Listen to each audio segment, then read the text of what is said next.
In message handling video number 1, we demonstrated how to send and receive messages using the general message form. In this video, we'll show you how to send and receive messages using other standard forms. Forms. Disasters seem to run on forms. A program manager from FEMA once said that the disaster didn't happen unless the paperwork is done. That often means forms. In any case, using forms helps emergency management personnel and regular folk like us gain situational awareness and to plan for their disaster response. Remember the general message form from video 1? It is used for formatting free-form messages, much like you see in regular email messages. Aside from the header information, you can pretty much have anything in the message body. This allows for lots of flexibility, but it can also make for challenges in sending and receiving, particularly for messages containing lots of numbers. In contrast, predefined messages use structured formatting to convey complex information more efficiently. Here's an example of one such structured message. It's an assembly site census message that might give the emergency management an idea of how many people are at an assembly site and what their conditions are. Notice that it has a header very similar to the general message. However, the body contains structured information. That's a lot of data in this form, but quickly and accurately sending it over radio is easy with a few basic tricks. The main trick is to make sure that both the sender and the receiver are using the same form. This gets set up during the initial radio exchange. Take a listen.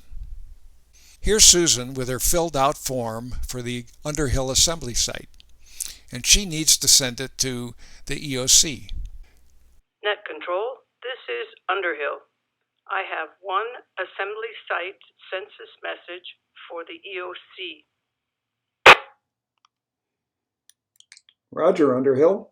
Please call the EOC and pass your message. EOC, this is Underhill with one assembly site census message. Are you ready to copy? Underhill, this is EOC. Hang on while I find that form. Got it. Now I'm ready to copy. Here's Underhill with her filled out form and EOC with his blank form. Notice how the form has a header similar to the general message form. The header gets voiced just like a general message header, including a break at the end. The message body, all of those numbers, gets voiced one row at a time with breaks in between. Let's watch and listen in. Please copy my assembly site census message. Assembly site, Underhill. Zone, figures, 2. Compiled by Bob, initials, Tango. Date, April 2. Time, 1530. Break. Continue. Reference 1. Figures 2-0. Figures 3. Figures 1-5. Figures 2. Figures 2. Figures 5. Break. Continue. Reference 2. Figures 4. Figures 0. Break. Continue. Reference 3. Figures 0. Figures 0. Break. End of message. Copied. EOC out. Underhill out. That's it. Super quick and efficient. But what happens if EOC misses a portion due to noise on the channel or something? Let's do that body again. Reference 1. Figures 2, 0. Figures 3. Figures 1, 5. Figures 2. Figures 2. Figures 5.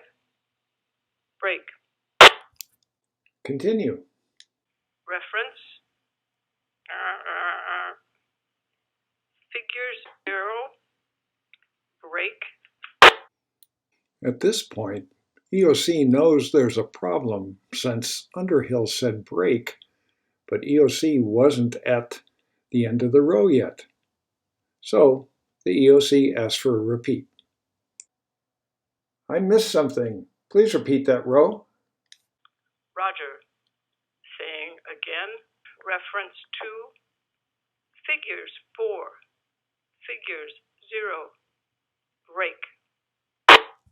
Got it that time. Continue. Reference 3. Figures 0. Figures 0. Break. End of message. Copied. EOC out. Underhill out. So how do you handle empty or blank items? If there's an empty row entry, simply say blank. Now you try it with a neighborhood gathering site census form. You can grab a blank form at the link below. First off, notice the similarity with the assembly site census form. This is intentional. All three census forms use the same basic format. If you've learned how to handle one, you can handle them all. Okay, so you got the form? Good. Please copy my neighborhood gathering site census form. Zone, figures 4. Cluster, Pine Ridge. Compiled by Steve, initials Delta. Date, June 2/4.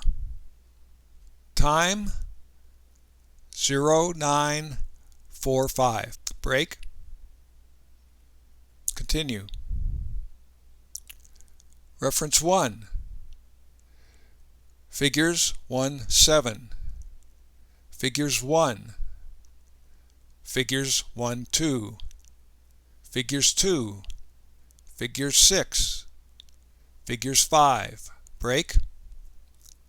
Continue. Reference 2. Figures 4. Blank. Break. Reference 3. Figures 1. Blank. Break. End of message. Well, here's the message. How'd you do? Sending and receiving structured forms is easy. EVC will be rolling out more of these structured forms in the future, and we'll have practice videos covering them, but the basics that we've learned in this video still apply. So to summarize, in these two videos, you've practiced using phonetics and ProWords to voice messages, and then techniques to ensure accurately exchanging of messages. These are skills necessary to quickly and accurately send and receive messages of all kinds over radio. Thanks for watching.